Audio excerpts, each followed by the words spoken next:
My name is Bassel. Bassel Shahade. I'm from Syria.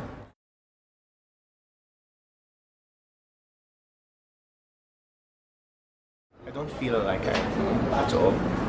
Sometimes I feel it, but not all the time.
I think the thing that really strikes me is that when I do get a chance to talk to activists around the world, a lot of times they're feeling pretty desperate, or they're feeling isolated, or they feel like their intuition was wrong all along, and they feel pretty hopeless.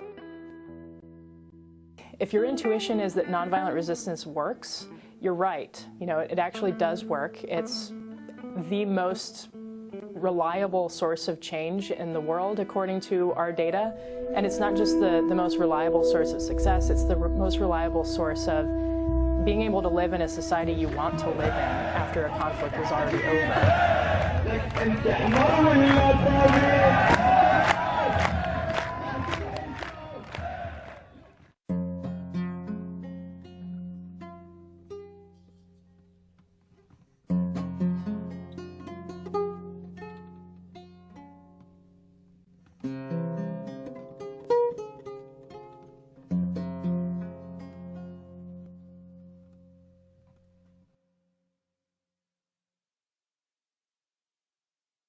Months of our revolution for freedom and justice has passed. More than 4,500 people got killed by the Syrian regime, and tens of thousands got arrested and enforced disappeared. We face one of the most brutal regimes in the region and the world, mostly with peaceful protests, songs of freedom, chanting for new Syria and a new future, discovering for the first time within decades our voices and personalities. And how does it feel to bring down walls of fear as we stand for our beliefs?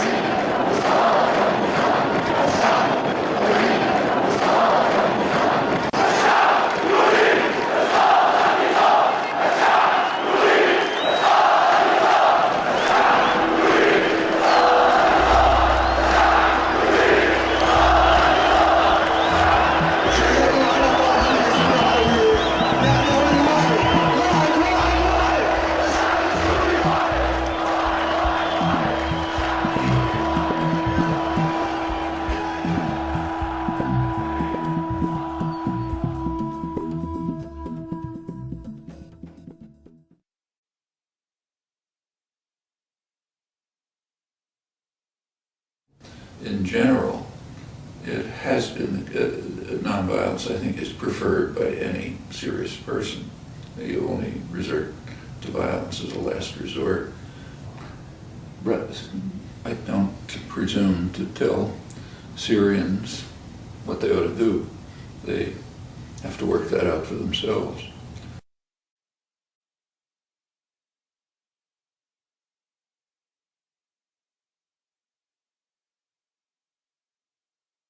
Culture, they resent us. There's enormous amounts of hatred, and it goes back in history because of resentment. Yes, there's hatred against us. Why? As long as we are supporting harsh, brutal governments, blocking democracy and development, because of our interest in controlling the oil resources of the region, there will be a campaign of hatred against us.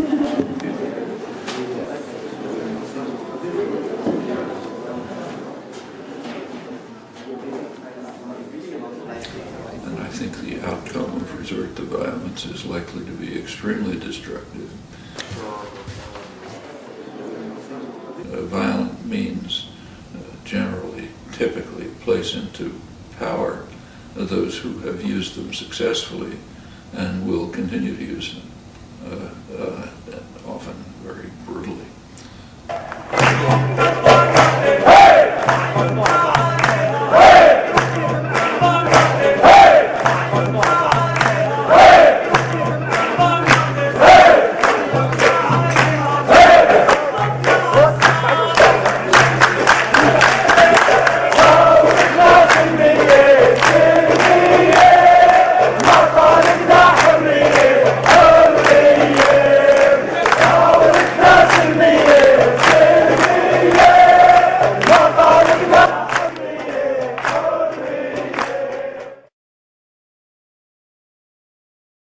We found some really impressive results about the record of nonviolent resistance, which is that it's over twice as effective in achieving both the ouster of a dictator or territorial changes than violent insurgency.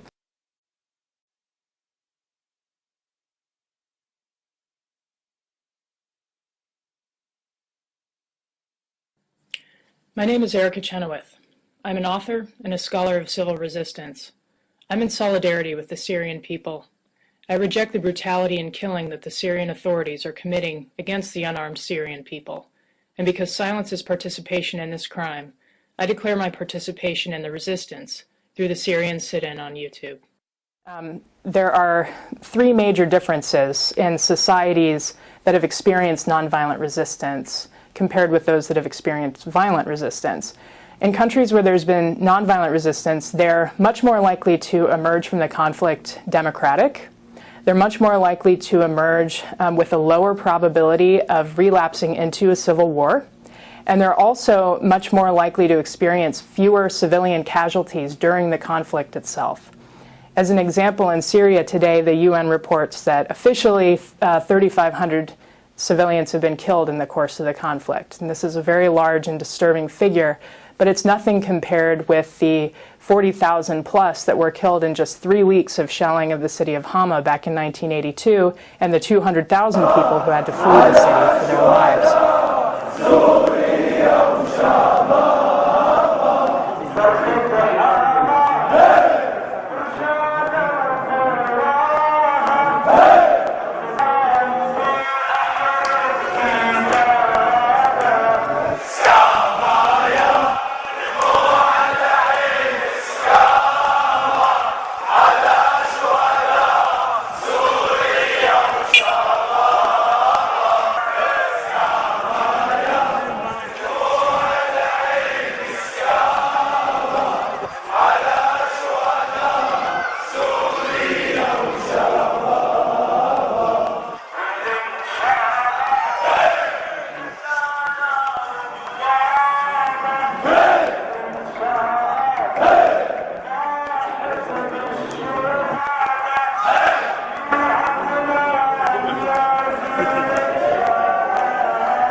To speak of a bottom line. The bottom line is the government has no legitimacy. We're living in the 21st century, and you have no right to hold power merely by virtue of the fact that you're the son of the person who held power before you. That's just completely unacceptable. And you can't treat a country and its people as your playpen. These are human beings. They are entitled to the same rights and the same dignities as everybody else in humankind.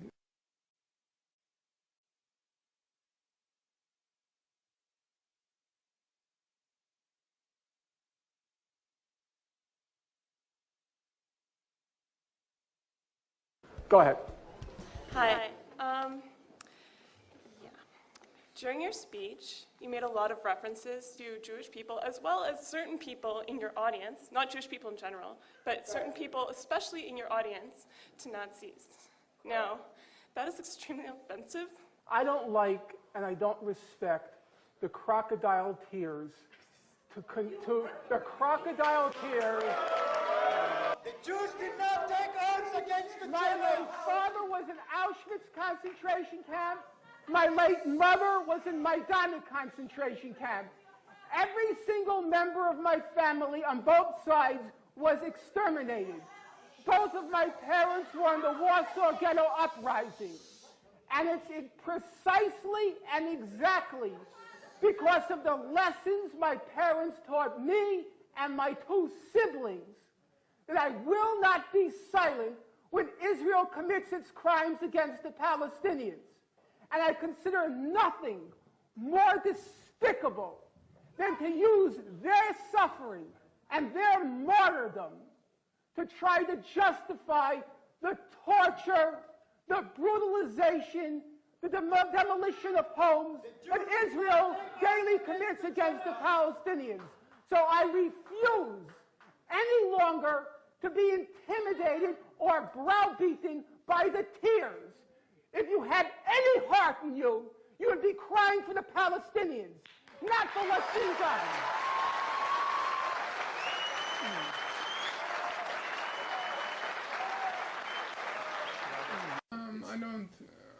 I have long past seeing the virtues of violence.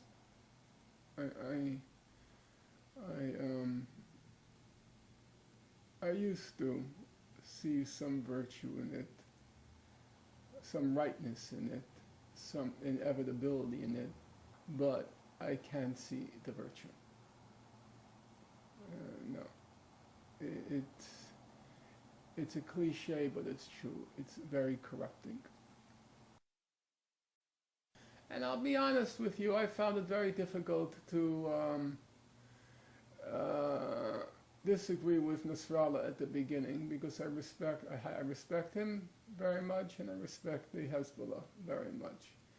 On the other hand, there comes a point where you have to sort of stop with the politics, set them aside, and just look at what's happening with a kind of depoliticized eye and just use a moral judgment. And the moral judgment is you can't support what's going on in Bahrain and support what's going on in Tunisia and support what's going on in Egypt and suddenly have a reserve an opinion on what's going on in Syria. And so Nasrallah made a historic misjudgment, which I don't think he will be able now to extricate himself from, if for no other reason that most Syrians now loathe him, even though a year ago they deeply respected him.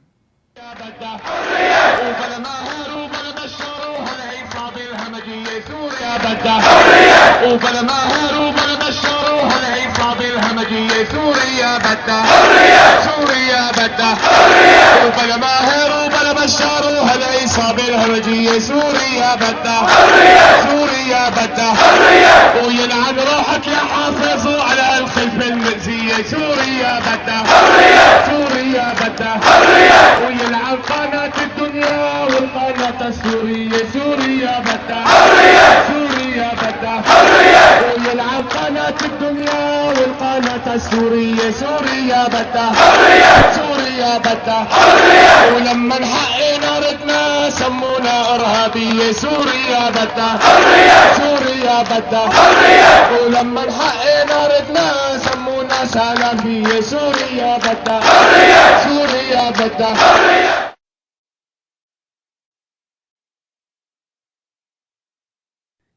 That repression, the killing by the Syrian government of its own people, that is not an answer to conflict in the 21st century. That's why journalism is so important, why reporters must be there, and why citizen journalists on the ground, whether with their cell phone, with a little video camera, with a little photograph, why it's so important to get word out, because that links people all over.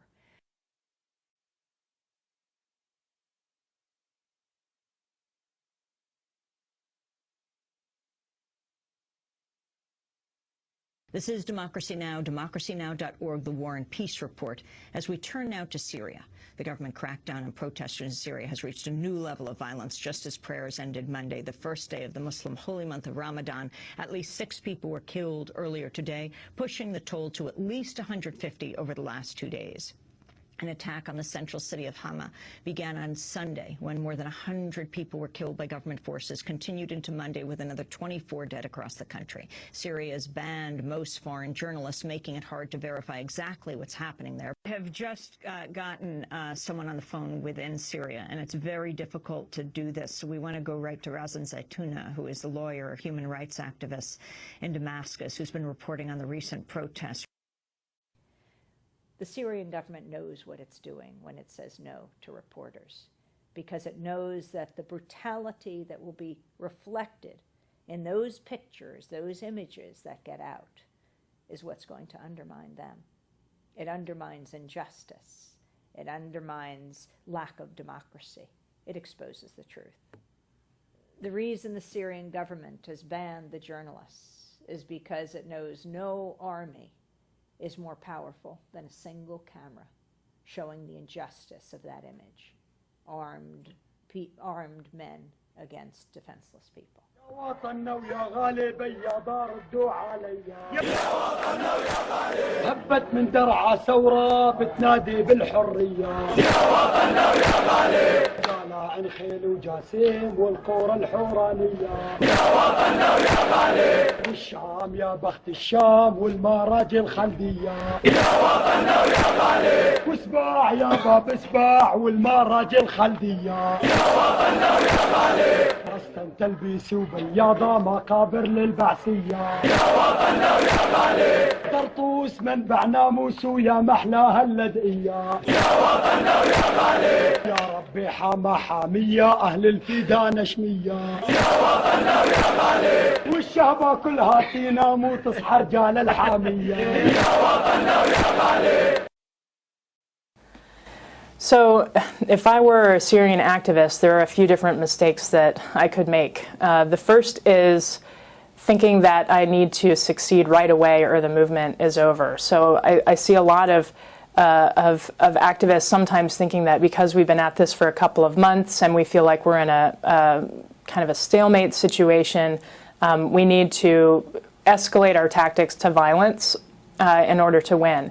And I don't know that that's necessarily going to help the movement to do that. In fact, with some research I've done with Kurt Schock, we find that having an armed wing doesn't actually help movements and can actually reduce the level of participation that the movements have already built up. So that can be a dangerous mistake. So impatience and thinking that arms is going to accelerate the process, those are two major mistakes. Another mistake is feeding into the disunity that might already exist in a society, or sort of falling into the trap of allowing the regime to keep the civilian population separated from itself.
The repression and the heroism in Syria, the remarkable bravery of people. There are those who have died, thousands of people, but how people are surviving now and how difficult, how impossible it seems. In the end, people working together in movements always prevail.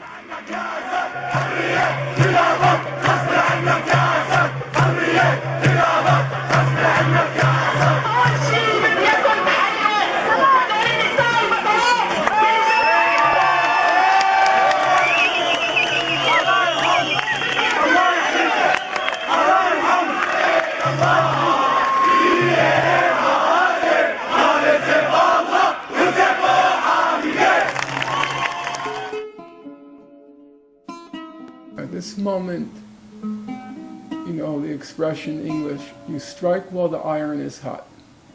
There's an opportunity came out of thin air.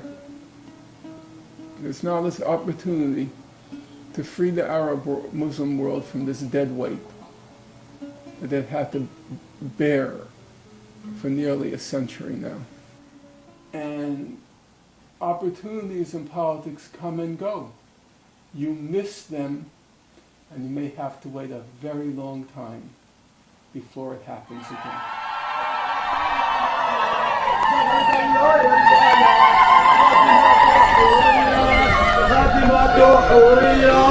بدنا الله على الجنة جنة جنة جنة والله يا وطننا جنة جنة جنة والله يا وطننا يا وطن يا حبيب يا ابو تراب الطيب حد غازي يا طيب يا ابو تراب الطيب حتى نار الجنة حتى نار الجنة ابو عبد الله سرحان رمز كل الشجعان ابو عبد الله سرحان رمز كل الشجعان تتهنى بالجنان تتهنى بالجنان يا شيب تتهنى جنة جنة جنة والله يا وطننا جنة جنة جنة والله يا وطننا جنة جنة جنة والله يا وطننا جنة جنة جنة والله يا وطننا يا وطن يا حبيب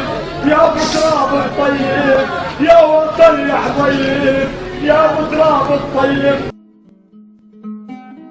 As I say, sitting nice and peacefully here, I don't presume to tell people what they should do when they're faced with murderous military forces.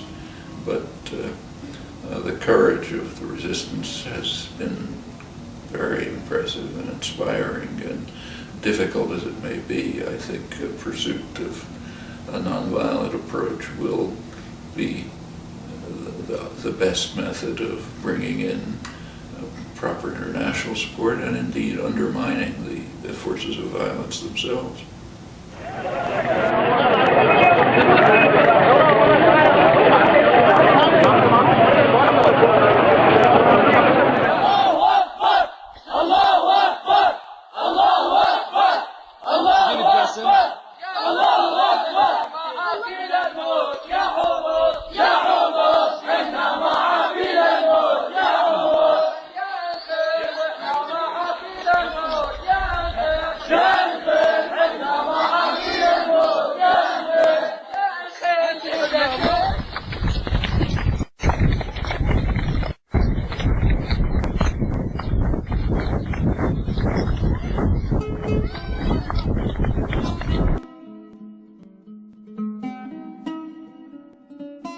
So if I were Bashar al-Assad, I would adopt a divide and rule strategy for the campaign. I would say, let me do two things here. The first thing I'm going to do is make them use violence against my security forces so that the security forces don't hesitate to kill.